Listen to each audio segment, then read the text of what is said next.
Good evening बच्चों। यहाँ पर क्वेश्चन आज हम लोग करेंगे 3.17 जिसमें एक डाटा दिया हुआ है और उस डाटा में आपको मैग्नेन एलॉय का बना हुआ एक वायर है, रजिस्टर है, जिसमें करंट और वोल्टेज की वैल्यू दे रखी है और उस डाटा से आपको कंक्लूजन फाइंड आउट करना है कि क्या इससे कंक्लूजन निकल के आता है।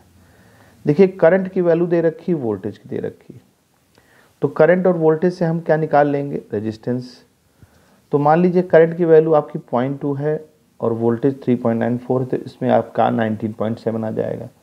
इसी तरह से इसमें 19.6 अगर डिवाइड करेंगे V/I करेंगे तो इसमें भी अप्रॉक्स यही वैल्यू आती जाएगी, 19.7, 19.6, 19.7। और इस वाले डाटा में भी अगर यही करें तो लगभग 19.67 अप्रॉक्स जो है आता जाएगा।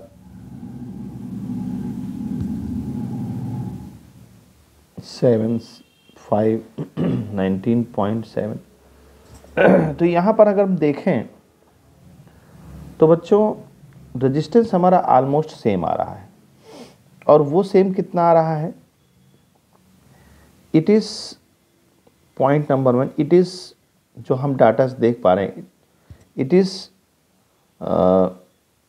नियरली 19.7 ओम। ये रेजिस्टेंस हमारा लगभग आ रहा है उस एलॉय का। अच्छा, अब दूसरी बात, इससे कंक्लूजन हम क्या निकालते हैं?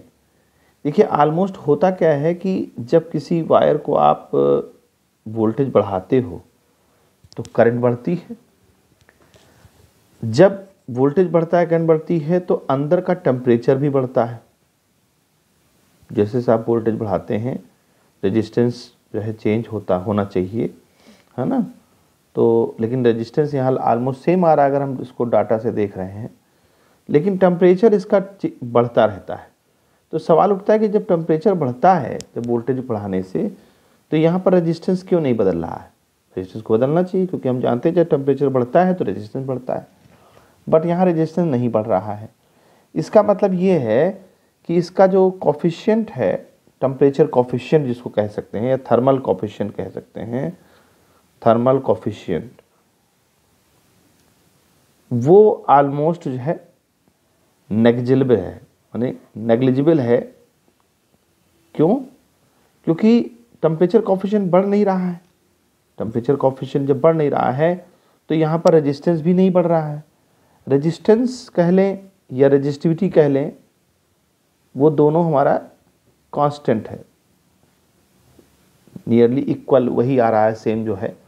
तो इसका मतलब रेजिस्टेंस भी कांस्टेंट है, रेजिस्टिविटी कांस्टेंट है, और थर्मल कोफिशिएंट जो है उसका, जिसको हम अल्फा बोलते हैं, थर्मल कोफिशिएंट जो है नेग्लिजिबल है।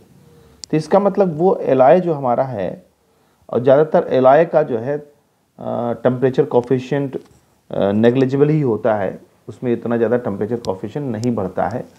इसीलिए यहाँ पर हमारा रजिस्टर में कोई बदलाव नहीं आ रहा है या रजिस्टिविटी में कोई बदलाव नहीं आ रहा है।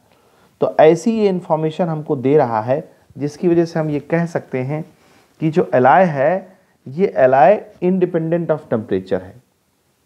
दिस एलॉय इज इंडिपेंडेंट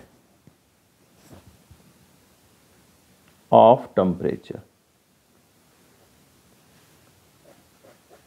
जिसकी वजह से इसका रेजिस्टेंस कांस्टेंट है। तो उम्मीद है बच्चों ये बात समझ में आई होगी आपको। ठीक है, गुड बाय।